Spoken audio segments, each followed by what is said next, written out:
40% of the actions we do every day are habits, things that we do not even have to think about, but our brain does for us because of our previous actions and experiences.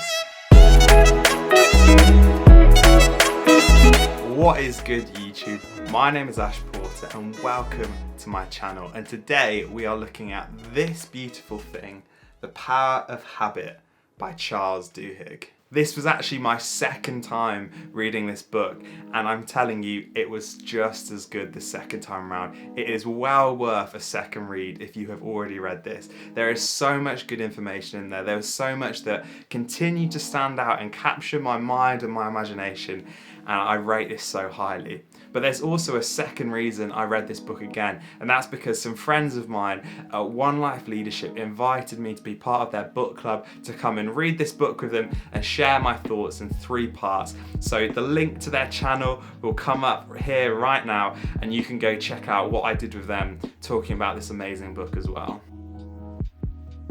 Now, when it comes to this bit, as usual, I'm gonna say, go away if you haven't already and read this book. It really is top drawer. Now, I'm going to put it out there, I have not read its direct rival, Atomic Habits. That is on my reading list. It is something I'm going to get to. But even though I know that book is so highly rated, I promise you, this book is incredible. So like any good book, this book is accessible. It is full of great information. It is full of story and example which draws you into the subject matter. And not only that, something else I loved about this book is that there's just simple diagrams, particularly of the habit loop and how it works in different situations throughout this book, that really, if you're like a visual learner like me, it just brings the subject to life a bit more and helps you understand things a little bit better. And not only that, another reason why I love this book is he shows that habits are much bigger than just in ourselves. So it's split into 3 different parts, this book. The first one about the habits of individuals, so like our own personal disciplines and habits. And then the second part, he shows how organizations have habits and what that can look like and mean if they're left or they're looked after. And then thirdly, how societies have habits. And I found this was so useful, splitting habits into these 3 different sections where they have such big impacts. Duhigg's analysis and understanding is clearly high, and so he explains these things so well and so simply. And not only that, the final reason I love this book, because I absolutely can't not have a challenge in there somewhere, is that he finishes this book with a challenge. He says, now you have learned all this, you have a responsibility to go and put it into action. And I flipping love that. Alright guys, just to pause the video, if you are enjoying this, if you are learning something, if you have read this book and love it, or are planning on reading the book, whatever it is, please consider dropping this video a like, subscribing to the channel, sharing this with a friend. It's also useful for me and helps support the channel, and I'd be so grateful. But anyway, let's get back to the video. Okay, time for the key information. And now the headline is this: whether we like it or not, we are controlled by habits. There's this crazy figure he pulls out right at the opening of the book where he says something like 40% of the actions we do every day are habits, things that we do not even have to think about, but our brain does for us because of our previous actions and experiences. Now, at their core, habits are incredible. They're a clever way in which we have evolved and our brains have adapted to the need of humans and to become as efficient as possible. Our poor little brains can only handle so much new information in one go. So the way habits work is they write in that information when it is processed and when it is new, and it stores it there for the next time we need to use it, for that next situation that we have been through before, so that then the second time or the third time or forevermore after that, the brain no longer has to use as much processing power to work out what to do in that situation, but it can react automatically. Now, because of this, habits can lead to incredible success, and that can be exemplified through Duhigg's example of Tony Dungy and American football. Also, if I absolutely slaughtered his name, I'm really sorry. I'm not a really don't follow American football that much. However, this quote is still relevant. And Tony Dungy, however you say it, says, "Champions don't do extraordinary things. They do ordinary things, but they do them without thinking too fast for the other team to react.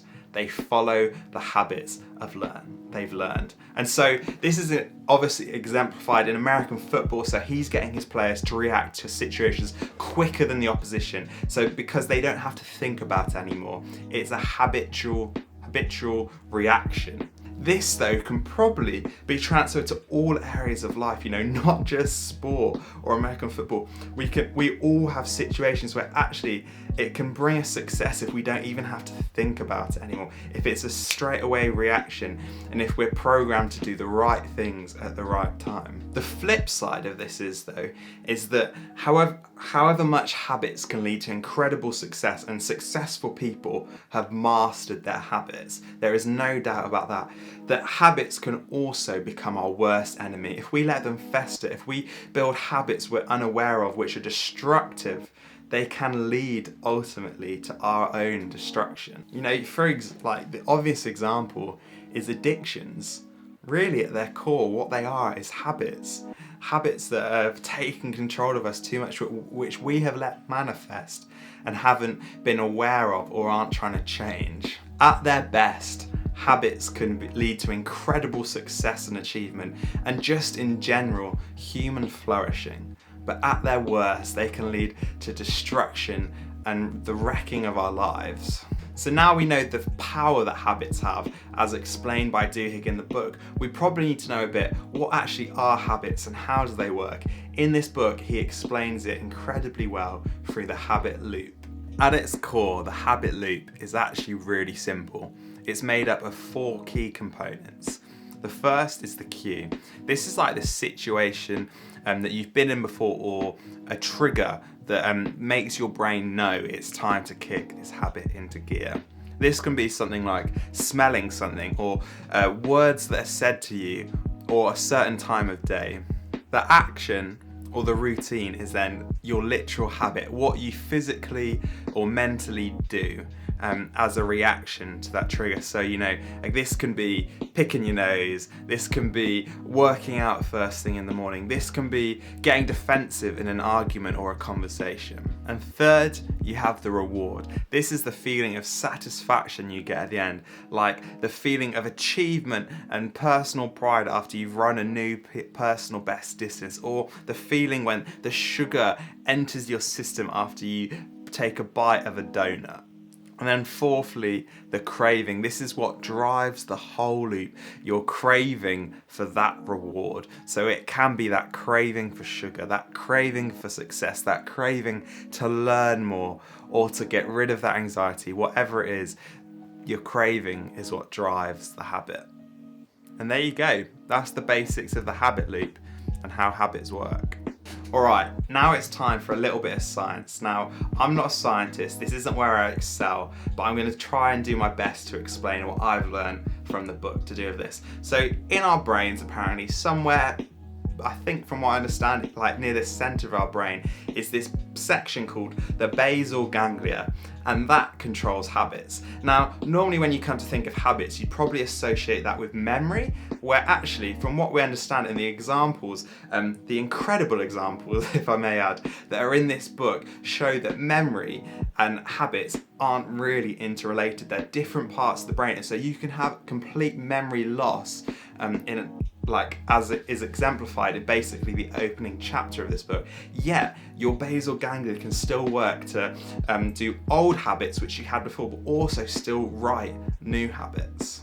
In our brain, right, habits are written in almost like, from what I understand it, like their code, like written into the brain, inscribed there permanently. That is a key thing. Habits are inscribed permanently into our brain. And so that's why it's so hard to get rid of bad habits. Except the good news to that, from what we understand, is that habits, although they can't be destroyed or they can't be erased, they can be rewritten. It's possible to write over again and again over that piece of code until it changes. The particular thing you change is the action. So on the habit loop, it's the actual habit, the thing you do.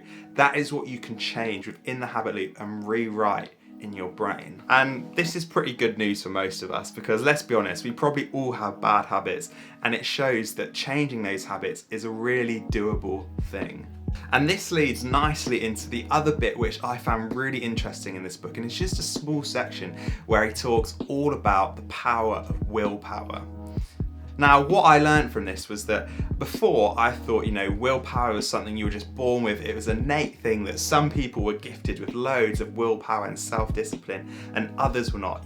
I think if I look back when I was younger, I had little willpower, let's just say that. However, I've definitely noticed as I've got older, my self-discipline, my willpower has increased. And this makes complete sense of what he says in this book about how he describes willpower being a muscle. And so when we go to the gym or exercise and we try and grow muscles, we work them hard to then grow them and make them stronger. That's exactly how willpower works. The more we use it, the more it grows. That makes complete sense for my life. I don't know about you.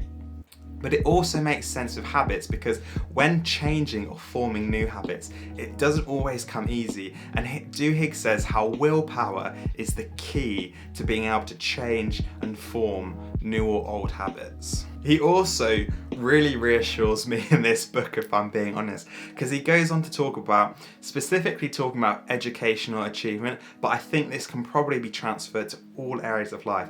And he talks about how if you can master willpower and self-discipline and grow that muscle, that actually willpower can overcome and beat in a lots of circumstances innate IQ or ability. So obviously your natural ability at something or your intelligence is important, but actually he looked specifically at education and said in general those with higher willpower and self-discipline achieved higher grades, better standards, better results than those with just a naturally high IQ. For me, that feels really reassuring, because it means that if I can grow this muscle, if I can keep being self-disciplined and working at that, I can achieve more success than I could naturally. Okay, so what am I taking away? What am I applying to my life? Now, the first thing isn't necessarily something I learned, but if you look at the back of the book and find the appendix, it is quality. I'm gonna say, you could probably get away with not reading any of the book and just having the appendix, and this book can still be life-changing for you. So what the appendix has is it has literally a step-by-step guide on how to form new habits and change old ones. Duhigg walks you through it, lets you kind of fill in where you need to fill in the habit loop and that kind of stuff, and helps you on that process. It is honestly so quality, it's so sick. Go check it out. And then the second thing which I'm kind of taking away, which came from a discussion with my friends at One Life, so go check that out. But actually this idea that he talks about in the society section about strong ties and weak ties in our society, and how the reason the civil rights movement is because Rosa Parks had a ton of strong ties, but also that society, they had a habit of friendship and it honouring those weak ties, those friends of friends coming and standing up for something. And it just made me think about our society now and how through social media, right, we probably have a ton of weak ties. We're seeing causes to get behind, problems all over social media shared by friends of friends, people we don't know that well, those weak ties. And we probably, share things back on Instagram, we probably promote stuff occasionally, but how much are we actually doing, and is it affecting our lives? And so it just made me think a lot about, for myself, I really want to be someone who honours those weak ties. So when I see people share stuff about the environment, something that I'm passionate about and I care about, I want to honour what they're doing by not just liking the post or sharing it on, but saying, okay, how can I start changing the way I live to make a difference in that? You know, and there's loads of examples like that. And I think I just really challenged about myself making a habit of honouring those weak ties and being part of the habitual society need for friendship and for community. Great, and there we go. That is The Power of Habit by Charles Duhigg. I rate this book so highly. Like I said, if you haven't read it, go read it. I really recommend it. It's quality. I've been Ash Porter. Thank you so much for watching the video, and I'll see you next time.